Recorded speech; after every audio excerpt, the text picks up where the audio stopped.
تو وہ اب کوئی تصادم ہو جاتا کوئی تصادم ہو جاتا تو لاشیں گرتی. تو ٹھیک فیصلہ کیا, بالکل دانائی کے فیصلہ, اس میں بزدلی کوئی عوام اور ادارے نہیں نہیں. بزدل وہ نہیں ہے, یہ ان سب سے زیادہ وہ بہادر آدمی ہے, جہاں کھڑا رہتا ہے, اور پرعزم آدمی ہے. وہ ورلڈ کپ سے ظاہر ہے, نمل کالج سے ظاہر ہے, شوکت خانم سے ظاہر ہے.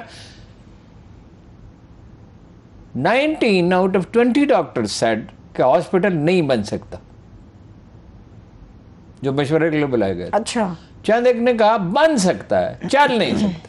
وہ جو انگریز ایڈوائزر تھا وہ کہتا تھا, بار بار یہی کہتا تھا کہ مسٹر خان یہ کیسے ہوگا, یہ پاسبل دنیا میں نہیں ہے, امریکہ میں نہیں ہے, کسی ترقی یافتہ ملک میں نہیں ہے. دیکھو اس نے کر لیا نا. جب آدمی اس کے جو سپر اچیورز ہیں دنیا میں, سپر اچیورز جو غیر معمولی کامیابیاں حاصل کرتے ہیں, ہر زمانے میں ہوتے ہیں, ان کی خوبی کیا ہوتی ہے؟ ان کی خوبی یہ ہوتی ہے کہ وہ کبھی مایوسی کا شکار نہیں ہوتے. امیر تیمور نے اپنے, حسین نام تھا اس کا, برادر لا سے کہا کہ اس علاقے کا میں تمہیں گورنر مقرر کروں گا جب میں سلطنت بنا لوں گا. اس نے کہا تیرا دماغ ٹھیک ہے, ایک قبائلی سردار کی قید میں پڑے ہوئے ہیں ایک ڈیزرٹ میں, پانی نہ دے تو ہم مر جائیں گے, کھانا نہ دے پانی تو مر جائیں گے. اس نے کہا اتنی غیر معمولی صلاحیت کے ساتھ اللہ نے مجھے اس لیے پیدا کیا ہے کہ میں اس کی قید میں مر جاؤں. یہ دیکھیں نا, وہ خیال میں نے ہمیشہ آپ سے عرض کیا کہ باہر سے آتا ہے. خیال جس آدمی کے دل میں اللہ ڈال دیتا ہے وہ سمجھتا میں کر سکتا ہوں, صحیح, ٹھیک, اب پھر وہ کامیابی اسے پر اعتماد بھی بنا دیتی ہیں. صحیح ہے, ٹھیک ہے. ایک دن بھی ایسا میں خان صاحب کے ساتھ میں نے گزارے 15 برس, ایک دن بھی ایسا نہیں تھا جب اسے شبہ ہو کہ وہ وزیر اعظم بنے گا. دوسرا بیوقوف میں تھا, باقی ہر ایک کو شبہ تھا. یہ تو سب بعد میں ہے, آپ نام لیں کون تھا, آ کے چھوڑ جاتے تھے. ٹھیک ہے, یہ خیال ہوتا ہے. اچھا, یہ کیلکولیشن نہیں تھی, میری کوئی کیلکولیشن نہیں تھی, مجھے امید تھی. وہ دل میں خیال ہوتا ہے. ٹھیک ہے, 1 مہینہ اور لیں گے, وہ احتجاجی تحریک دوبارہ شروع کرنے کے لیے. خبر یہ ہے 1 مہینہ اور لیں گے, اور ابھی ان کے پاس بڑا مسئلہ ہے. مثلا مبینہ طور پہ ان کے پاس سارے ثبوت موجود ہیں کہ سلمان شہباز نے, مبینہ طور پہ وہ تو بتائیں گے تو پتہ چلے گا, $3.5 بلین. کتنے؟ $3.5 بلین, 700 ارب روپے کی کرپشن کی, 700-750 ارب, اور بہت سی چیزیں ہیں. اچھا, یہ بھی کریں گے. اور اب یہ شہباز شریف صاحب آپ مل کے کام کرتے ہیں, مل کے کام, وہ اللہ کرو, دعوت تو دے دی, ایک دوسرے کو تباہ کرنے پہ آپ دونوں تلے. میں کسی ایک کو نہیں قصوروار ٹھہراتا, مل کے کام. بھئی پہلے تو کہو تلخی دور کر لو, پہلے وہ پیمانہ تو کوئی طریقہ ہو, میکنزم ہو کہ بھئی تلخیاں دور ہو جائیں. بندے ملازم رکھے ہوئے دونوں پارٹیوں نے گالیاں دینے کے لیے, اور کہہ رہے ہیں مل کے کیا بچ گئے نا. جیسے انڈیا کے ساتھ میں ہمیشہ کہتا ہوں انڈیا سے دوستی کر رہا ہوں, میاں منشا صاحب کہتے ہیں کیا یار اللہ نے شخصیت پیدا کی ہے, میں تو حیران ہوں. چلیے, وزیر اعظم تو ملکی مفاد میں کہا ہوگا نا, آئیے کون سا ملکی مفاد ہے؟ ملکی مفاد کسی کا نہیں ہوتا. ملک کا قائد اعظم کے بعد بھول جائیں کسی کا ملکی مفاد تھا, لیاقت علی خان کا تھا, اچھا, اور کچھ لوگ تھے. مفاد ذاتی ہوتا ہے لیڈروں کا, ملکی مفاد کیا. دوسری اس پارٹی کی خصوصیت یہ ہے یہ کتھارسس کرتے ہیں, یہ بھڑاس نکالتے ہیں دل کی, ساری انرجی اسی میں چلی جاتی ہے.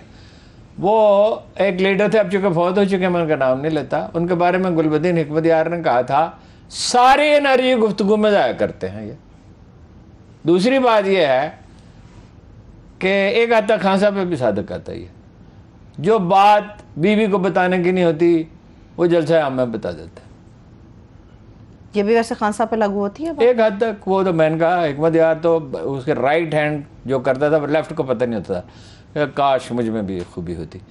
لیکن انرجی اس میں بہت ہے, وہ دباؤ کا شکار نہیں ہوگا. اچھا, اور وہ احتجاجی تحریک ضرور چلے گا. اب حکمت عملی میں کوئی بلنڈر کر دے, جو پہلے بھی انہوں نے کہہ دیا کہ نا کیا ضرورت تھی جی جہانگیر ترین کو اور علیم خان کو ناراض کرنے کی. علیم خان کو ویسے غلط فہمی ہے کہ خان صاحب نے اسے گرفتار کرایا, کہا اس نے یہی جہانگیر ترین سے کہ میں بدلہ لے کے چھوڑوں گا. 3 سال تو خاموش رہا, وہ جب اس نے دیکھا کہ اب موقع ہے تو اس نے کہا میں بدلہ لے کے چھوڑوں گا, اور میں گروپ بنا لیا. گروپ شروپ کوئی نہیں تھا علیم خان کا, ایسے ہی آنکھ رہا تھا. یہ 2-4 لوگ تو ساتھ تھے وہ ان کے مطابق. کوئی ان کے مطابق کوئی تھا ہی نہیں. ہم نے پوچھا, سب سے پوچھا, انہوں نے کہا ہمارا تو کوئی نہیں, ہمیں انتخابوں پہ بلایا تھا. اچھا گروپ شروع سیاست میں یہ سب کرتے ہیں کوئی. اس میں سب سے گریسفل رہا جہانگیر ترین, اس پہ الزام تراشی ہوتی رہی اور وہ خاموش رہا. اور اس کا اب بھی رول ہے, رول علیم خان کا بھی ہے, اس کے پاس ایک چینل ہے, لیکن چینل میں یہ ہوتا ہے کہ اگر آپ اس کو بے دردی سے استعمال کریں گے نا تو پھر اس کی قوت گھٹ جاتی ہے. ٹھیک ہے, آپ نے یہ بات کی ہارون صاحب کہ پی ٹی آئی وہ سیاسی جماعت مثلاً آئی ایس آئی کے چیف کا تبادلہ تھا. میں آپ کو پورے وثوق سے کہتا ہوں, علیم خان وہ اپنا جہانگیر ترین ہوتا تو پرابلم ہی نہیں تھا. 24 نہیں تو 48 نہیں تو 72 گھنٹے میں حل کر دیتا ہے اس کو. یہ کام وہی کرتا تھا نا. اور اکثر کہا جاتا ہے خان صاحب کی مضبوطی میں جہانگیر ترین صاحب نے بڑا رول کیا. دیکھیں جہانگیر ترین میں یہ بات ہے کہ ایک طرف تو وہ بہت رومانٹک ہے, رومانٹک مطلب خواب دیکھنے والا ان معنوں میں, دوسرا ویری ویری پریکٹیکل. تو ایسے آدمی کو لوز تو نہیں کیا جائے. ٹھیک ہے, آپ نے کہا کہ تحریک انصاف وہ سیاسی جماعت ہے جو ہر فیصلہ غلط ہی کرتی ہے. جو پنجاب کا ضمنی الیکشن, یہ میں نے نہیں کہا, یہ آپ نے آغاز میں کہا ہارون صاحب. نہیں بات غلط فیصلے کیے ہیں سارے فیصلے. دیکھیے نا, سارے فیصلے غلط کیے ہوتے تو وزیر اعظم کیسے بن جاتے اور 6% شہر ترقی کیسے ہو جاتی, 1 منٹ کرونا سے فائٹ کیسے کرتے اور 1 ارب درخت کیسے لگا دیتے جو سارے انٹرنیشنل ادارے مانتے ہیں, احساس پروگرام کیسے بناتے, کامیاب پاکستان پروگرام کیسے بناتے, وہ نوجوانوں کے لیے پروگرام کے لیے ساری. ٹھیک ہے, چلیے امیدواروں کے انتخاب تک رہ جاتے ہیں. امیدواروں کا انتخاب ضمنی الیکشن کے لیے کیا کریں گے؟ یہ کام نہیں آتا. امیدواروں کا انتخاب, یہ جو سیریس ایکسرسائز ہے نا, بیٹھ کے یعنی مینٹل ایکسرسائز کرنا, یہ اس پارٹی نے نہیں سیکھا بھائی. میں نے کتنی دفعہ کہا اس پروگرام میں, یہ میں آپ کو ٹویٹ دکھا دیتا ہوں. ابھی میں نے اسد عمر صاحب کو مخاطب کر کے, او بھائی صاحب الیکشن ہونے والے ہیں, امیدواروں کا انتخاب کرو. کب؟ 1 ہفتہ 10 دن پہلے ٹویٹ بھی کیا تاکہ لوگ گواہ رہے ہیں اس کے. وہ آپ کس کام میں لگے ہوئے ہیں؟ الیکشن کی تیاری کریں, اس میں الیکشن خود ہے, اس میں ایجیٹیشن ہو جاتا ہے. فواد چاہ صاحب کہہ رہے تھے کہ ابھی کچھ دیر پہلے ہمارے چینل کے ایک پروگرام پہ کہ ہم ارشاد عارف صاحب کے پروگرام میں, کون سا پروگرام ہے, ارشاد صاحب کے پروگرام میں, تو وہ کہہ چکے ہیں کہ ہم نے اپنے کینڈیڈیٹس فائنل کر لیے ہیں ضمنی الیکشن کے لیے پنجاب کے اندر. کون اترے گا؟ آپ ہی کو اطلاع دے دیں. پھر انہوں نے یہ تاثر دیا, کہا نہیں, صاف الفاظ میں نہیں کہا, میں سن رہا تھا. تو پھر آپ ہی کچھ بتا دیں. نہیں, وہ اپنا ذہن قریشی کا تو طے ہے, کیونکہ وہ تو چاہے مطلب اس کو جو کرنا پڑے, وہ 7 شرطیں نہیں وہ کہانی میں ہوتا پوری کرنی پڑے, وہ تو اپنی بات بنوا کے رہتا ہے. شاہ محمود تو ہر قیمت پہ 5 ضمنی الیکشن اس نے ہرائے تھے اور اکثر میں 2-2, 4-4, 15,000, 20,000 ووٹ ملے تھے. تو یہ تو اس نے کہا چونکہ میں نے لڑا تھا. اب وہ سلیمان نعیم جو ہے وہ دانتوں تک ان کو پسینہ آئے گا. سلمان نہیں. ویسے نون لیگ کی جو صلاحیت ہے الیکشن جیتنے کی اور جو حربے وہ استعمال کرتے ہیں, وہ ان کو تنگ بڑا کریں گے. نعیم سلیمان گھلے ملنے والا آدمی ہے سلیمان نعیم, اور وہ ان کو بڑی مشکل میں ڈالے گا. اور دوسرا وہ تھا شہزاد اکبر کو جس نے وہ نذیر چوہان صاحب کی آپ بات کر رہے ہیں. نذیر چوہان صاحب کو ان کا ہے. اسی طرح کچھ اور بھی ہیں, لیکن وہ فائنل لسٹ وہ خود ہی دیں. اس بات کی تصدیق آپ کر رہے ہیں کوئی حفیظ اللہ صاحب کے بھائی جو ہیں؟ ہاں, نام نہیں ذہن میں آ رہا. حفیظ اللہ صاحب کے بھائی کو دے دیا ٹکٹ. اس میں بڑے لوگ چیمے گویوں کر رہے ہیں, لیکن بس ظاہر ہے خان صاحب کو اعتماد ہوگا تو انہوں نے دیا. اعتماد جی جائیں گے, وہ جی جائیں گے, جتنا کے چانس ہے ان کا. اس علاقے میں ان کی پاپولیرٹی بڑی ہے. ٹھیک ہے, ایسے میں جب آصف علی زرداری پیپلز پارٹی جیتنے کا یعنی امکان بہت ہے. ٹھیک ہے, ایسے میں جب نون لیگ اور پیپلز پارٹی طے کر چکی ہے کہ ورکنگ ریلیشن شپ بہتر ہوگا اور ایک ساتھ اکٹھے امیدوار متفقہ طور پہ میدان میں اتاریں گے, تو خان صاحب کہاں جائیں گے پھر؟ وہ ایک کاف لیگ نے ان کی حمایت کا اعلان کیا ہے. چودھری شجاعت صاحب کا آ رہا ہے نام. وہ 1 منٹ, وہ الگ ویسا ہے. وہ کاف لیگ نے ان کی حمایت کا اعلان کیا خان صاحب کا. اچھا, وہ ایک مشہور ہے جس سے ایک محاورہ وجود میں ہے. 4 گھڑ سوار جا رہے تھے دلی میں, دلی کی طرف, اس طرف ان کا رخ تھا. ایک آدمی خچر پہ جا رہا تھا پیچھے, اور وہ حکایت میں سے ٹٹو کہا جاتا ہے. وہ تنزیہ نہیں, یہ لفظ مستعمل تھا, اب تو اور معنوں میں استعمال ہونے لگا. انڈیا میں ابھی بھی یہی لفظ استعمال ہوتا ہے. نہیں, تو وہ یہی لفظ, سب لفظوں کے معنی وقت کے ساتھ بدل جاتے ہیں. تو وہ اپنا وہ جا تو رہے تھے 4 گھڑ سوار, تو کسی نے پوچھا کہاں جا رہے جناب؟ تو وہ انہوں نے تو جواب ابھی دیا نہیں. تو ٹٹو والے نے کہا کہ ہم 5 سوار دلی جا رہے ہیں. اس کو کہتے ہیں 5واں سوار. پیپلز پارٹی کے کوئی ووٹ نہیں ہے. سرائکی بیلٹ میں بھی اتنے ہیں کہ تھوڑا ایک تاثر ان کا قائم ہو جاتا ہے. جیت نہیں سکتے کوئی سیٹ وہ. اب یہ ایک طرح کا، اب آپ اس کے لیے کوئی سخت لفظ نہیں میں استعمال کرنا چاہتا، موقع سے فائدہ اٹھانا چاہتے ہیں. ہر شاہی لاکھ جو ہے وہ 8 پاؤنڈ گوشت چاہتا ہے. تو وہ یہ سیٹیں لیں گے ان سے. اور قابلی والے ممکن ہے اس لیے کہ وہ، لیکن وہ قابلی کا تو اور ہی قصہ چھڑ گیا بھائی، کہ وہ کہہ رہے ہیں لوگ، سرکلز کہہ رہے ہیں کہ بھائی چودھری شجاعت نے بات کر لی ہے ان سے جی نون لیگ سے کہ ان کو سپیکر رہنے دیں اگر تو. لیکن ابھی دیکھیں، گزشتہ روز پوچھا میں نے نہیں اس لیے کہ اس طرح کی بات بتاتا کون ہے. گزشتہ روز امپورٹنٹ میٹنگ بھی ہوئی ہے حمزہ شہباز کے ساتھ. شافع جو ہیں ان کے بیٹے صالح حسین اور بشیر چیمہ صاحب جو ہیں قافلے سے تعلق ہے. میٹنگ ہوئی ہوگی، بس یہ ہے کہ بھائی ان کو تو اہم معاملات کہہ رہے ہیں کہ زیر بار آئے تھے ضمنی الیکشن کو لے کر. ضمنی الیکشن میں وہ کیا کریں گے؟ قابل کیا کر سکتی ہے؟ وہ تو انہوں نے اعلان تو کر دیا خان صاحب کی حمایت کا. ٹھیک ہے ارون صاحب، اس وقت جو پاکستان تحریک انصاف کی پوزیشن ہے، کیا لوگ بڑی تیزی کے ساتھ، کیونکہ خان صاحب تو مقبول لیڈر ابھی بھی ہیں، کہ اتنی ہی تیزی سے ضمنی الیکشن کے لیے درخواستیں بھی ان کے پاس آئی ہوں گی؟ بے پناہ درخواستیں، اور اس میں سے بے پناہ درخواستیں. دیکھیے جی، اگر دھاندلی نہیں ہوتی تو 2-4 سیٹیں جیت سکتی ہے نون لیگ. ایک تو پہلے ہی وہ مطلب یہ ان کی سیٹیں ہیں، دوسرا یہ کہ ان کے ووٹ 7, 8, 9, 10% بڑے ہیں.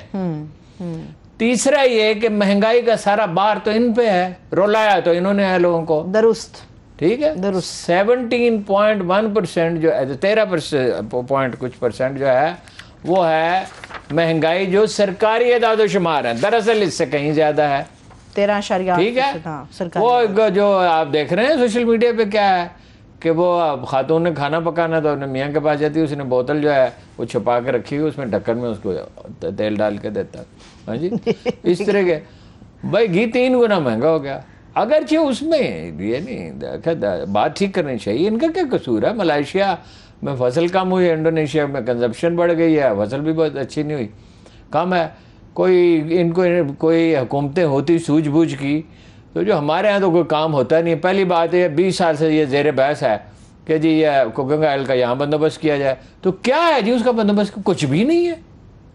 او بھائی چلو پام آئل کے درخت لگانے میں تو کچھ 2-2.5 سال کون سا عرصہ ہوتا ہے؟ لیکن اولیو تو آپ جتنے چاہیں، ساری یہ تو جتنا چاہیں اگا سکتے ہیں آپ.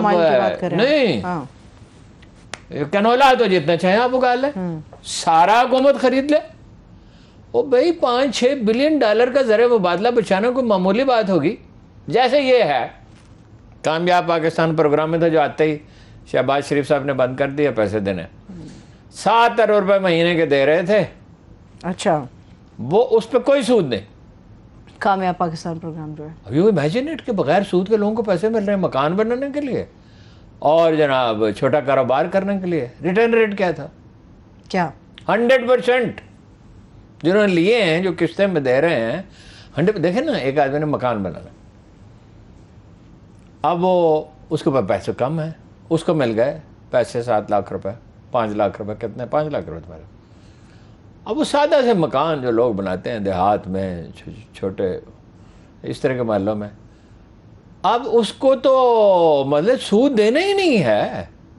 وہ 5 لاکھ میں ایک کمرہ، اس میں ایک کمرہ تھا، ایک اس نے اور بنا لیا. تو وہ تو کرایہ دے رہا ہے نا، 10-15 ہزار روپے مہینے کے.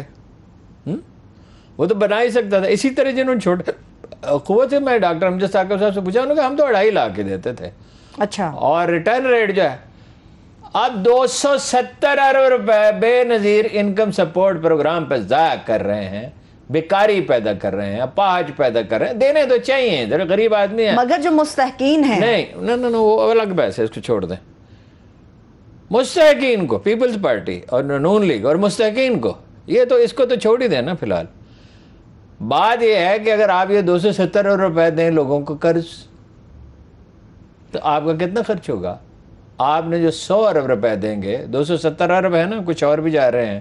عمران خان تو 1200 ارب تک گیا سارے مختلف پروگرام. 300 ارب روپے اگر آپ دے رہے ہیں تو اس میں 5% 6% تقریباً انٹرسٹ ریٹ ہے، وہ حکومت پہ کرے گی، اور کوئی 7 سے 8% انتظامی اخراجات ہیں جو پرائیویٹ اداروں کے ذریعے، قوت کے ذریعے، اور بھی ہیں تنظیمیں، لیکن زیادہ تر قوت کے ذریعے. تو آپ نے 100 روپے دیے تو 87 ارب روپے آپ کو واپس مل گئے. تو آپ نے 300 روپے دیے تو آپ نے دراصل 39 ارب روپے دیے، اور انفلیشن شامل کر لیں، چلو 50 ارب 60 ارب روپے. 270 کی بجائے 70 ارب کر لیں، 200 ارب بھی بچ گئے، اور لوگ کاروبار بھی کرنے لگے. بات ہی جناب نے بند کر دی، کیونکہ پچھلی حکومت نے اگر کوئی اچھا کام کیا تو اس کو تو روکنا بڑا ضروری ہے، لوگ تو اس کو داد دیں گے ورنہ. صحیح ہے، ٹھیک ہے. لیکن ہارون صاحب یہ بھی تو ان کا پوائنٹ اپنی جگہ پر موجود ہے کہ پیسے موجود نہیں ہیں ہمارے پاس، کہاں سے دیں گے، واپسی ان کی کیسے ممکن بنائیں گے؟ ابھی تو یہ پاسبلٹیز میں چیز شامل ہی نہیں ہے. ساری صورتحال تو معیشت کی مفتاح صاحب سامنے رکھ دیتے ہیں. ہاں جی، وہ 40-50 دیکھیے. جناب عمر ابن خطاب، ایک بچی جا رہی تھی، پہلے بھی یہ واقعہ سنایا تھا، لیکن یہ وہ باتیں ہیں جو دہراتے رہنے چاہیے. انہوں نے کہا یہ بچی کون ہے؟ لوگوں سے پوچھا یہ بچی کون ہے؟ انہوں نے کہا امیر المومنین آپ کی پوتی ہے. ذرا آپ اندازہ لگائیں کہ پوتی کو کیوں نہیں پہچان سکے؟ قحط پڑا تھا، 5 سال رہا تھا، گھر کا راشن ادا کر دیا تھا، چھوٹے بچوں پہ بھی اس کا اطلاق کیا تھا، بائی ایگزامپل لیڈ کیا جاتا ہے. اس کی تو کوئی تردید نہیں آئی کہ 7 کروڑ روپے سوئمنگ پول کی مرمت پہ 20-30 لاکھ روپے میں سوئمنگ پول بنتا ہے جہاں سینکڑوں آدمی نہاتے ہیں. ایک آدمی کے نہانے کے لیے کتنے وہ بھی صرف 50 کروڑ کا ہوگا تو 7 کروڑ روپے مرمت پہ لگے. کیا کس لیے؟ آپ جائیں جاتی عمرہ دیکھ لیں، سونے کی ٹوٹیاں، سونے کی ٹائلیں، جس نے فراہم کی اس نے مجھے بتایا. وہ سونا پورا نہیں ہوتا، اس کے اوپر وہ لگایا جاتا ہے، پانی لگایا جاتا ہے، کچھ اس کے پیپر وغیرہ کا کام ہوتا ہے. یہ لوگوں کو سادگی کے اخراجات کتنے انتظامیہ کے کم کیے جا سکتے ہیں، بے پناہ کم کیے جا سکتے ہیں. ابھی کیبنٹ نے ڈیسیژن لیے تو ہیں ارون صاحب، اس پہ بھی امپلیمنٹ ہوگا اس دن دیکھیں گے. نہیں 40% انہوں نے کٹوتی پہ کہا، وہ سینسس شروع ہے نمائشی سارے. ہم 50 سال سے میں دیکھ رہا ہوں سارے چکمہ دیتے ہیں. وہ چودھری محمد علی جیسے لوگ تھے، کابینہ کی میٹنگ ہوئی گھر پہ، ایک دن چھٹی نہیں کی چودھری محمد علی نے اپنے پورے کیریئر میں. وزیر اعظم پاکستان، تو کھانا جو تاخیر ہوگی کچھ، اچھا، تو لوگ ذرا حیران ہوئے بھائی کھانا تو چودھری صاحب تو بڑے پنکچوئل آدمی ہیں. اتنے میں ان کی بیگم نمودار ہوئی اور پنجابیوں نے کہا لو پراؤ کھانا کھا لو.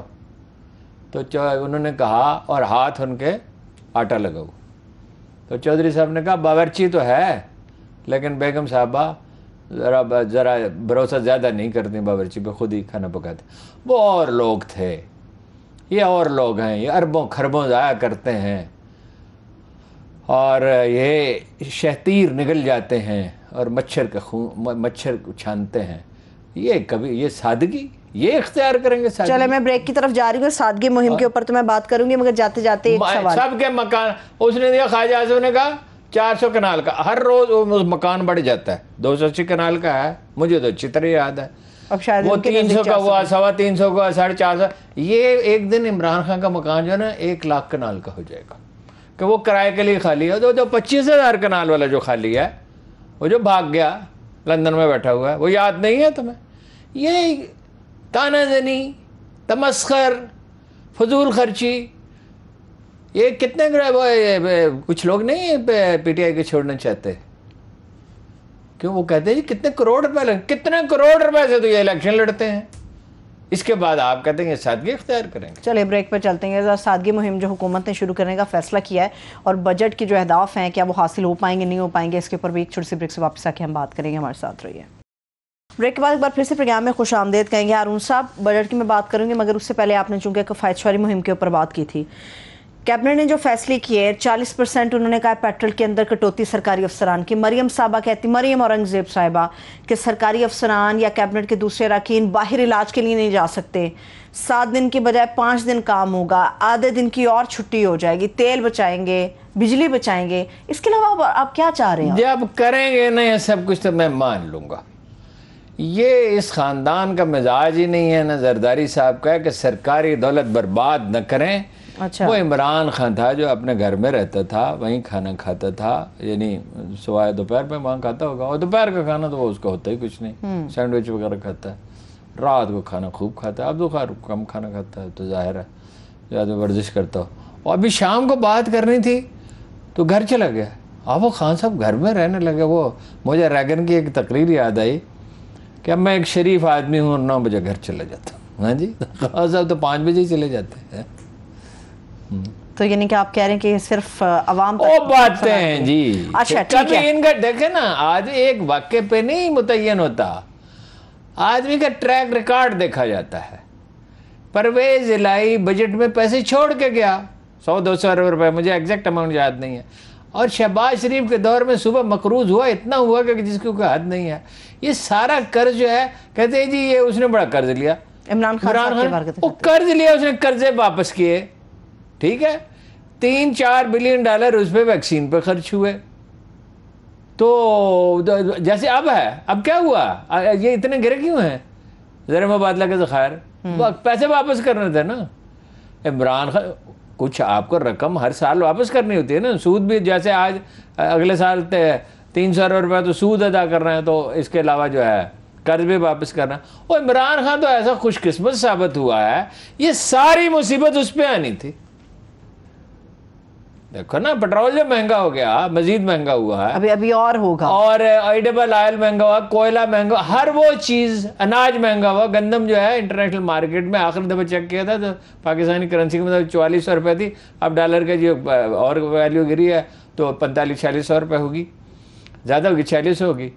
تو یہ ساری مصیبتیں تو عمران خان پہ آنی تھی, تو خوش ہونا چاہیے. پتہ نہیں کیوں خان صاحب عوام پہ جو مصیبت ابھی 2 دن بعد ٹوٹنی ہے بجٹ کی شکل میں, اس کی تو کچھ بتائے نا. کیا 1000 ارب روپے جو ہے مزید ٹیکس لگیں گے, مزید ٹیکس لگیں گے, اور کیا, اور پٹرول مہنگا ہوگا. وہ آپ سے کہا تھا ان کا کلپ رکھیں. چلیے میں پھر دکھا دیتی ہوں. پروڈیوسر ذرا دکھائیں عوام کی کمر کیسے ٹوٹتی ہے, اور ہمارے ملک کے وزیر خزانہ مفتاح اسماعیل صاحب, ان کے فیس ایکسپریشن کتنے خوش ہیں کہ ٹیکس لگانے اور پٹرول مہنگا. I see 3 or 4 people sitting in the third row who own planes. آپ کو تھوڑا پیٹرول مہنگا ہو جائے گا, but the rest of you will be okay. میں نے کتنی دفعہ کہا کہ ہی از اے چائلڈ, بچہ ہے, پٹرول مہنگا ہو رہا ہے, چلیے ہو رہا ہے, چلیے مجبوری بھی ہے, دنیا میں پٹرول کی قیمت بہت بڑھ گئی ہے, تو پلے سے تو حکومت پیسے نہیں ڈال سکتے. پٹرول سے تو حکومت پیسے ہمیشہ کماتی رہی ہے, پہلا موقع ہے کہ ڈالنے پڑ رہے ہیں. اور ٹھیک ہونا, فگر بھی ٹھیک دے, 120 ارب روپے ماہانہ, جبکہ حکومت کے کل اخراجات 40 ارب روپے ماہانہ, اس سے 3 گنا. تو وہ $6-7 بلین سال کے پٹرول میں تو نہیں ڈال سکتے. لیکن ہنس کیوں رہے ہیں آپ؟ کسی کو کوئی بری خبر سناتے ہیں کہ بھائی آپ کی جو تنخواہ ہے وہ 50,000 روپے کی بجائے 30,000 روپے رہ گئی ہے, کٹوتی لگ گئی. اس میں ہنستے کہہ تو نہیں لگاتے. حالانکہ ایک چھوٹی بات ہے, آپ کو تکلیف نہیں ہو رہی, شکل ہی ویسی بنا لو. نہیں تکلیف تو ان کو کیا تکلیف ہے یار, اب پتی لوگ ہیں اور سرکاری خرچ پہ زندہ رہتے ہیں. اور دکاندار کا کیا پرابلم ہے جی, ایون کرانے کے دکاندار کا کوئی پرابلم نہیں ہوتا. یہ تو بڑے بزنس مین ہیں, وہ ان کی فیکٹریاں ہیں, جو چیزیں بیچ رہے تھے اس کی قیمت بڑھا دیں گے. صحیح ہے, ٹھیک ہے. مسئلہ تو ہے تنخواہ دار آدمی کا, جاگیردار کا بھی کوئی مسئلہ نہیں ہے. بھائی زرعی ٹیکس کتنا ملتا ہے آپ کو پتہ ہے؟ پاکستان کی اکانومی کا 22% ایگریکلچر. زرعی ٹیکس کتنا ہوتا ہے؟ 1.5 ارب روپے سالانہ. 1.5 ارب روپے سالانہ جو ہے وہ کراچی کے ایک پلازا سے وصول ہوتے ہیں. ایک پلازا سے, ایک نہیں, ایسے کئی پلازا ہیں, شاپنگ سینٹر ہے. 1.5 ارب روپے, اسے پورا ٹیکس کیوں نہیں لگاتے؟ اس لیے کہ جاگیردار اسمبلی میں بیٹھے ہیں نا. مزدور جو 500 روپے سارا دن اس گرمی میں اٹینڈ ہوتا ہے, 500 روپے یا 600-700 روپے ملتے ہوں گے اس کو, تازہ ترین تو پوچھا نہیں. اس سے آپ پیسے وصول کرتے ہیں. وہ چینی وصول کرے گا, لے گا, اس پہ ٹیکس ہوگا. وہ چائے کی پتی لے گا, اس پہ ٹیکس ہوگا. وہ صابن لے گا, اس پہ ٹیکس ہوگا. اور سگریٹ پہ تو بہت زیادہ ہے اگر وہ پیتا ہو. تو آئل پہ ٹیکس ہے, کوئی 100 روپے کے قریب ہے کوکنگ آئل پہ. اچھا, اور کوئی چیز وہ خریدے گا, وہ جو مزدور پسینہ سارا دن بہاتا ہے, اس کا خون پی کے یہ معاشرہ زندہ ہے. اور پھر یہ کہکہے لگاتے ہیں, اور پھر یہ اس پہ کہکہے بھی لگاتے ہیں اور چکمہ بھی دیتے ہیں کہ جی ہم تو وہ شہباز شریف صاحب کہہ رہے تھے بڑے بڑے محلات میں لوگ رہتے ہیں. کون رہتا ہے بڑے محلات میں؟ آپ. سب سے بڑا محلہ آپ کا ہے. زرداری صاحب کا جنہوں نے 16 مکان خریدے ہیں بلاول ہاؤس کے ارد گرد, اور عزیر بلوچ کے ذریعے خریدے. حماد حضرت صاحب کو میں سن رہی تھی ہارون صاحب, وہ کہہ رہے تھے کہ ملک کی جو حالت ہے اس میں فوری انتخابات کی ضرورت ہے, مگر شہباز شریف صاحب جو ملک کے وزیر اعظم, وہ یہ بات آج بھی پریس کانفرنس میں کر رہے تھے. وہ کہہ رہے تھے ابھی 1 سال 3 مہینے ہماری گورنمنٹ ہے. اس کے باقی ہیں, کون کہتا ہے باقی؟ یہ وزیر اعظم صاحب اور ایونٹس جب ٹیک اوور کر لیتے ہیں, جب ہسٹوریکل فورسز انلیش ہو جاتی ہیں, کوئی چیز کسی کے قابو میں نہیں ہے. کبھی آپ نے دیکھا تھا ان لوگوں پہ تنقید ہو رہی ہے, ایک فکرہ جن پہ تنقید کا کوئی کہہ دے اس طرح کا, تو حیرت ہوتی تھی کہ بھئی یہ اس نے کیسے کہہ دیا. وہ اس میں 10,000 20,000 میسیجز تنقید کے آ رہے ہیں روزانہ. وہ دنیا بدل گئی ہے, انیشیٹو کسی کے پاس ہے نہیں. وہ ایسے اپنے دل کو تسلی دینے کے لیے اور لوگوں کو وہ بہلانے کے لیے کہہ رہے ہیں بزنس مین کو. سوال ہی نہیں پیدا ہوتا. ادھر سے ایک سوال اور دے دیتی ہوں آپ کو میں, جن لوگوں کی آپ بات کر رہے ہیں. ایک اخبار نویس کے ساتھ گزشتہ روز کچھ معاملات گڑبڑ ہو گئے ہیں ہارون صاحب, اور انہوں نے پھر سیدھا ہی اسامہ بن لادن کا تانا دے دیا ہے. وہ سابق فوجی کی بات آپ کر رہے ہیں جی. انہوں نے کہا اب آپ اس وقت کیوں نہیں نکلے جب اسامہ بن لادن تھا؟ جی. بے خبر لوگ. اسامہ بن لادن کا قصہ یہ ہے کہ CIA اور ISI انٹیلیجنس شیئر کرتی تھی. ٹیررسٹ آ رہے تھے تو وہ جو کوئی ایک ٹیلی فون آیا جو عربی زبان میں تھا, اس کا ترجمہ کرایا گیا, اور وہ گفتگو آواز تو نہیں جانتے تھے کہ ایک عربی میں ایبٹ آباد سے کوئی آدمی گفتگو کرتا ہے, اور وہ دے دی گئی CIA کو. اب ہوتا یہ تھا کہ انہوں نے ایک انفارمیشن دی, وہ واپس انفارمیشن دیتے تھے جی کہ جی یہ فلاں آدمی ہے. انہوں نے معلوم کر لیا کہ کیا ہے. اچھا اب یہ ہے کہ وہ چھپا ہوا تھا جی وہاں فوجی چھونی, وہاں کوئی فوجی چھونی نہیں ہے. ایبٹ آباد کاکول اکیڈمی ہے, بچے وہاں پڑھتے ہیں فاصلے پہ. وزیرستان سے اور قبائلی علاقوں سے بے شمار لوگ ایبٹ آباد آئے, اور انہوں نے اپنے مکان, اس میں ایک مکان وہ بھی تھا جو اس نے خود تو نہیں بنایا نا کھڑے ہو کے. وہ بھائی حکمت یار برسوں چھپا رہا افغانستان میں, ایک انڈیویجول تھا. ایران سے امریکیوں نے تھریٹ کیا ایرانی حکومت کو, وہ بھاگ کے افغانستان پہنچے. ظاہر ہے پاکستان ایران کراس کیا, پاکستان کراس کیا, یا ایران سے سیدھا افغانستان گیا. تو یہ چھپ جانا, وہ یاسر عرفات برسوں خفیہ زندگی گزارتا رہا, جسے چاہتا تھا ملتا تھا, نہیں ملتا تھا. اسرائیلی اس کو ٹریس نہیں کر سکے, وہ اپنی فطری موت مرا نا. اچھا وہ اپنا CIA نے واپس یہ اطلاع دینے کے بجائے کہ اسامہ بن لادن ہے, انہوں نے کوئی جواب نہیں دیا. یہ میں کوئی سنی بات ادھر ادھر سے نہیں سنی کر رہا, مجھے جنرل پرویز اشفاق پرویز کیانی نے خود بتایا. جنرل پاشا صاحب وہاں موجود تھے. ایک کچھ گفتگو ایک جگہ پہ ہوئی تھی, پھر ان سے میں نے بعد میں پوچھا کہ آپ اس وقت کہاں تھے؟ انہوں نے کہا میں جاگ رہا تھا, دیر سے سوتے ہیں. اور مجھے بتایا گیا, اور میں نے کہا کہ ایٹمی تنصیبات پر شاید حملے کا خطرہ ہو. وہ تو ہمیشہ رہتا ہی ہے, اندیشہ تو ہوتا ہی ہے نا. تو پہلے وہاں پتہ کرتے رہے, پھر پتہ چلا کہ ہمارا نہیں ہے. پھر سوچا ہمارا ہوگا, ہمارا بھی نہیں ہے. پھر پتہ چلا کہ یہ معاملہ اتنے میں تاخیر ہو چکی تھی, ہم کارروائی نہیں کر سکتے تھے. مگر وہ سخت بہت بات کہی امریکیوں سے. ایک ایسا واقعہ ہو گیا تو تعلقات ختم ہو گئے. فوجی افسروں کا کیا تعلق تھا اسامہ بن لادن پہ احتجاج کرتے؟ دیکھیں نا, پہلی بات تو یہ ہے کہ فوج کو مورد الزام اس پہ ٹھہرانا. ایک جنرل پرویز اشرف کیانی صاحب کا جزیرہ ہے آسٹریلیا میں, اس جزیرے کا نام کوئی نہیں, گئے وہ کبھی نہیں, آج تک ویزا ہی نہیں اپلائی کیا. یہ کیا لوگ ہیں؟ ان کا کام ہے اپنے ملک کی تذلیل کرنا, اپنی ملٹری لیڈرشپ کی تذلیل کرنا, مخالفین کی تذلیل کرنا. اور ان کو پتہ نہیں فوج ہوتی کیا, ان کو یہ پتہ نہیں ایجنسیاں کام کس طرح کرتی ہیں. اچھا وہ بھائی وہ بتا دیتے تو سرال کتنے آدمی ہیں جو ٹیررسٹ چھپے پھرتے ہیں, جنہوں نے GHQ پہ حملہ ہوا, GHQ پہ حملہ ہوا نا, ISA کے دفاتر پہ حملے ہوئے, تو نہیں پتہ چلتا بعض اوقات. اس میں کیا ایسی بات ہے؟ مگر یہ تو وہ لوگ ہیں جو مغرب کے نقطہ نظر سے سوچتے ہیں, پاکستان میں بیٹھے ہوئے ہیں سوچتے ہیں. وہ ایک انگریزی کا اخبار میں پڑھتا ہوں, اخبار اچھا ہے ویسے, رپورٹنگ کا معیار اچھا ہے. میں سوچتا ہوں یہ واشنگٹن سے نکلتا ہے, لندن سے نکلتا ہے, کہ یا کراچی سے نکلتا ہے, کیا اخبار. ٹھیک ہے. شاہد خاقان عباسی صاحب نے, آپ نے ریٹائرڈ افسران کی بات کی, انہوں نے یہی کہا آپ لوگ پہلے کہاں تھے؟ اگر آ گئے ہیں اور الیکشن ڈیمانڈ کر رہے ہیں, الیکشن کریں گے, کیا مطلب ہے؟ مگر الیکشن 2023 میں کرائسس اب پیدا ہوا ہے, کرائسس اب پیدا ہوا, پہلے کیا کرتے وہ؟ ان کا کہنا ہے شاہد خاقان عباسی صاحب کہاں تھے؟ بے شمار میں 1 درجن ایشوز گنواتا ہوں، وہ کہاں تھے؟ شاہد خاقان عباسی کہاں تھے؟ وہ ایک ڈاکٹر اسرار مرحوم نے، اللہ ان کی مغفرت کرے، انہوں نے ایک دفعہ عمران خان کی ڈوریاں کون ہلا رہا ہے، میں نے ایک کالم لکھا ڈاکٹر اسرار صاحب کی ڈوریاں کون ہلا رہا ہے؟ کیا یہ بچ گئے نا بات ہے؟ عباسی صاحب کہتے ہیں آپ ڈیمانڈ الیکشن کی کر رہے ہیں، الیکشن ہوں گے مگر 2023 میں. میں کہتا ہوں 2123 میں کرائیں، 2123 میں کرا لیں، ان کا بس چلے گا؟ خدا نے اپنی دنیا ان کے حوالے کر دی ہے. 2123 میں یہ تو ان کے دعوے ہیں نا، تو یہ کتنی دفعہ نکالے گا نواز شریف صاحب حکومت سے؟ کتنی دفعہ نکالے گا؟ اب نہیں نکلیں گے.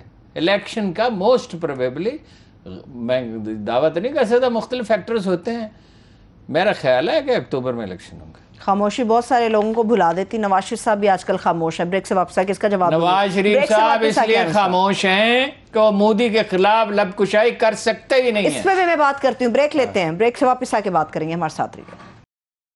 Welcome back. آپ نے ہارون صاحب انڈیا کی اور نواز شریف صاحب کے متعلق بات کی تھی. عمران خان صاحب کہتے ہیں پوری دنیا میں احتجاج بائیکاٹ کر کے ہو رہا ہے، یہاں پر احتجاج اس طرح سے ریکارڈ ہو کہ شریف فیملی یا نواز شریف صاحب اپنے خاندان کا مودی کے خاندان سے تعلق ختم کرنے کا اعلان کر دیں، سوال ہی پیدا نہیں ہوتا، سوال ہی پیدا نہیں ہوتا. ان کا جو کوئی دوست ہے تو مودی ہے، میاں منشا ہیں جو انڈیا سے ہر وقت تجارت کا راہ گلاپتے رہتے ہیں. ان کی زندگی کا ایک ہی مقصد ہے. جیسے وہ ایک بڑھیا تھی، میں دیکھی، بڑھیا تو نہیں تھی، مطلب 45 برس کی ہوں گی، 50 برس کی ہوں گی، سادہ سی خاتون، ایک گاؤں میں میری بہن وہاں رہتی تھی. وہ صبح سے شام تک ایک بات کہتی تھی، کوئی مجھے مکہ مدینہ لے جائے. اس زمانے میں کوٹا ہوتا تھا، ہر کوئی نہیں جا سکتا تھا. مطلب 10,000 درخواستیں آئیں تو 3,000 کو اجازت، فارن ایکسچینج کا مسئلہ تھا. یہ تو بھٹو صاحب کے زمانے میں عام اجازت ملی، بہت اچھے ان کے اچھے فیصلے ان میں سے کیا. تو وہ کہتی مجھے کوئی نکرانی بنا کر لے جائے، بس ایک ہی بات کہتی تھی. تو میں سوچتا تھا حج کا ثواب تو اس کو مل گیا. جس کے دل میں اتنی آرزو گہری ہے، شاید کئی حج کا ثواب اس کو مل چکا. خدا کے بندے اربوں روپے کھربوں روپے کما لیے، کن ٹرمز پہ تجارت ہوگی؟ وہ ٹرمز تو طے ہوں گی، اتنے بے چین کیوں؟ ان کے ساتھ جو ان کے لوگ ہیں سرمایہ دار، ان سے یہ تعلقات ختم نہیں کر سکتے. اور ایک یہ مودی کے ساتھ نہیں، مودی کے ساتھ اس کی تصویریں تو دیکھیں، وہ کھڑا ہوا یوں لوہے کی لاٹھ بن کے اور اتنی دور، وہ 2 قدم آگے نہیں گیا. یہ انٹرنیشنل اسٹیبلشمنٹ کا ایجنڈا ہے کہ امریکہ انڈیا کی بالادستی تسلیم کی جائے. عمران خان کا جرم یہ تھا کہ وہ نہیں مانتا تھا یہ بات. چلیے یہ نہیں ختم کر سکتے، ایسا نہیں ہوگا. ٹھیک ہے. اور سجن جندال کے گھر گئے بیٹے کو لے کے، ایک وزیر اعظم جاتا ہے ایک بزنس مین کے گھر. خفیہ ملاقات بھی تو ہوئی نا. بہت کچھ ہے، اور بھی بہت سی چیزیں منظر عام پہ کبھی آئیں گی. ٹھیک ہے. ہارون صاحب ایک چیز ہے بڑی، وہ پریشان کن ہے پاکستان کی. تیری رسوائی کے خون شہداء در پہ ہے، دامن یار خدا ڈھانپ لے پردہ تیرا. بچیں گے نہیں، بچے گا ان میں سے کوئی بھی نہیں، یہ بتا دو آپ کو. چلیں. ٹھیک ہے ہارون صاحب، آپ بڑی خطرناک باتیں کبھی کبھی کر دیتے ہیں. ایک اور خطرناک بات ہے ہارون صاحب، جو خبریں ہیں، روشن ڈیجیٹل اکاؤنٹ، بڑا زبردست پلان تھا، یہ بڑا زبردست پروجیکٹ تھا، مگر اس میں مئی کے مہینے میں سرمایہ کاری کم ترین سطح پر آ گئی ہے اور ہر گزرتے مہینے میں پچھلے مہینے کی نسبت کم پیسے آ رہے ہیں. اس کی وجہ کیا ہے؟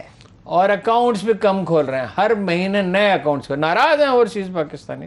کس بات؟ دیکھیے کس بات پہ؟ عمران خان کو نکالنے پہ اور بھدے طریقے سے نکالنے پہ. یہ فوجی کس لیے ناراض ہیں؟ شاہد خاقان عباسی صاحب تو کوئی بادشاہ آدمی ہیں جو کہتے ہیں تم کہاں تھے؟ یہیں تھے جب نواز شریف پیسے بنا رہا تھا دھڑا دھڑ، شریف خاندان اور زرداری خاندان. تو شاہد خاقان عباسی کہاں تھے؟ یہیں تھے نا. اور خود وہ شریف آدمی ہیں، ان کی شہرت اچھی ہے، تو یہیں تھے نا. تو انہوں نے کیا کر لیا تھا بھائی؟ سوال ہی نہیں. اوورسیز پاکستانی جو ہیں 70، اسی لیے تو ان کو ووٹ ختم ہوئے. 4 کام کر رہے تھے، اس لیے بے چین تھے اقتدار میں آنے کے لیے. اقتدار میں آنے کے بعد کیا ملا؟ وہ آج ڈاکٹر موید پیرزادہ صاحب نے گن کے بتا دیے. بڑا اچھا انہوں نے کہا مقدمات اپنے ختم کرنے تھے، نیب کو ختم کر دیا. میں نے آج نیب کے افسروں کو مشورہ دیا شادی گھر کھول لیں ادھر نیب میں. 2-4 اتنے دفاتر ہیں سارے ملک میں، 2-4 کروڑ روپے روز کی آمدن ہوگی مہینے کی. ہاں جی، اپنا 5-7 لاکھ روپے 10 لاکھ روپے روز کی آمدن ہوگی. اچھا وہ مقدمات ختم کرنے تھے, اپنا ای وی ایم مشین ختم کرنی تھی, اور اوورسیز پاکستانیز کے ووٹ ختم کرنے تھے, اور نیب کا ختم کرنا تھا. نیب کے اوپر تو وہ اب بھی لب کشائی کرتے ہیں کہ بند ہونا چاہیے, اس کو ختم کریں. نہیں, ہر چیز احتساب کا تمام نظام ختم ہونا چاہیے. آئین میں ترمیم کر کے سندھ میں کا بادشاہ بننا چاہیے زرداری صاحب کو, باقی ملک کا بننا چاہیے زرداری. عاصم نذیر طاہر صاحب یہ کہہ رہے تھے ہارون صاحب کہ پائلٹ پروجیکٹ کر سکتے, اوورسیز کو ہم یہ نہیں کہہ رہے کہ رائٹ ہی نہیں دے رہے, مگر پائلٹ پروجیکٹ کے ذریعے دیکھا جائے گا کتنا سود مند ہے. کیوں وہ ووٹ نہیں دے سکتے, کیوں نہیں دے سکتے؟ آپ کو پرابلم صرف اس لیے ہے کہ ان میں عمران خان کے حامی زیادہ, گنے کے کاشتکاروں کے ووٹ ختم کر دیں, اور ریٹائرڈ فوجیوں کے بھی ختم کر دیں. بلکہ سادہ بات ہے جی, ایک قانون نافذ کرے. اب تو ان کے پاس 2/3 میجورٹی ہے نا جی, اور اپوزیشن لیڈر کون ہے؟ راجر ریاض. طریق انصاف میں, ابھی میں ہوں طریق انصاف میں. اچھا, جو عمران خان کا حامی ہوگا اس کا نام لسٹ سے نکال دیا جائے. اچھا, وہ 40% ہو, 45% ہو, 38% ہو, 22%, ان کا بالکل قانون بنانا چاہیے. عمران خان کو ووٹ دینے کا کیا حق ہے جی؟ بلکہ ایک اور ترمیم کریں, جس کا قد جو ہے 5 فٹ 10 انچ سے زیادہ ہوگا وہ نہ ایم این اے بن سکتا ہے, نہ وہ اپنا وزیر اعظم. آپ اسد عمر صاحب کو ٹارگٹ کرنے کی کوشش کر رہے ہیں؟ نہیں, مجھے لگ رہا ہے آپ اسد عمر صاحب کو ٹارگٹ کر رہے ہیں. اچھا ہارون صاحب, the most important thing, Fawad Chaudhry صاحب, وہ بھی آج کل بڑا لائم لائٹ میں اپنے بیانات. وہ تو لڑ سکیں گے, ان کا قد 5 فٹ 10 انچ نہیں ہے. میں اسد عمر صاحب کی بات کر رہی ہوں. 5 فٹ 8 انچ ہوگا ان کا, 7 انچ ہوگا. فواد چودھری صاحب, آپ ہمیشہ بزار پہ, عثمان بزار صاحب پہ تنقید کرتے ہیں, آپ ہمیشہ خسرو بختیار کے نام لے کے تنقید کرتے ہیں. تحریک انصاف کے یہ دونوں ممبران اثاثے ہیں, یہ فواد چودھری صاحب کلیم کر رہے ہیں, اور انہیں خود انڈر گراؤنڈ کر دیا گیا ہے. انڈر گراؤنڈ بم بنا, ایٹم بم بنا رہے ہیں. اثاثہ ہے تحریک انصاف کا؟ کوئی اثاثہ نہیں. 100 ایکڑ زمین پہ 5 شوگر ملیں, اس نے کہاں سے لگا لی ہیں. اور میں نے رات ایک صاحب کا, ایک وہ سینسٹیو پوزیشن پہ, میں نام نہیں لے سکتا, ان کا فون آیا. میں نے کہا ایک بات بتائیے, آپ عثمان بزدار کو اپنا چوکیدار رکھ سکتے ہیں, اردلی رکھ سکتے ہیں, باورچی رکھ سکتے ہیں, ڈرائیور رکھ سکتے ہیں؟ وہ ادھر کہا لگا, انہوں نے کہا کیسی باتیں کر رہے ہیں. میں نے کہا بس دس از دی پوائنٹ. بلنڈر جو کیے خان صاحب نے, اس میں سے ایک یہ تھا, جب وقت آیا, میں نے ویسے 7 ہفتے پہلے ان سے کہا تھا, جب انہوں نے مجھ سے مشورہ مانگا کہ پرویز چودھری پرویز لائی کے حوالے کر دیں, سارا جاتا دیکھیے تو آدھا دیجئے بانٹ. انہوں نے ایگری بھی کر لیا تھا. ٹھیک ہے, میرے پاس آخری 30 سیکنڈ ہے. بجلی کا مسئلہ تو سنگین ہے, وہ کل انشاءاللہ تعالی کوشش کریں گے. بجلی کی چوری ہوتی ہے, اس کو روکا جا سکتا ہے. کل میں اس کی تفصیلات, آج میں نے اس پہ کام کیا تھا, میں کل اس کی تفصیل آپ سے عرض کر دوں گا. 400 ارب روپے بچایا جا سکتا. کل تفصیل آپ تب عرض کریں گے نا جب آپ آج گھر جائیں گے. گاڑی آپ کے پاس نہیں, پیٹرول آپ کی گاڑی میں نہیں ہوتا. نہیں, میری گاڑی میں پیٹرول ہوتا ہے, میں تو گھر سے دفتر, دفتر سے گھر جاتا ہوں. آج گاڑی نہیں ہے, وہ گاڑی کوئی صاحبزادہ لے گئے ہیں. اچھا, تو وہ رات کو لیٹ آئیں گے. پیٹرول مہنگا بھی بہت ہے. وہ مہنگا تو خیر ہے ہی. سائیکل لے لیں گے. میں ادھر سے یہاں سائیکل اسلام آباد میں رواج نہیں ہے. میں نے کئی دفعہ لاہور میں جب یہ پرابلم ہوتا تھا, لاہور میں پرابلم ہوتا تھا نا, بات کریں گے تو میں اپنے پڑوسیوں کی سائیکل پہ, جب میں الحمدللہ اب بھی سائیکل پہ اپنے گھر جا سکتا ہوں. میں بھی سائیکل اچھی چلا لیتی ہوں, آپ سائیکل لے لیں, میں اسکوٹی لے لیتی ہوں. اس کے ساتھ ہی مجھے اجازت دیجیے, دیکھنے والے اپنا بہت سا خیال رکھیں. خدا حافظ.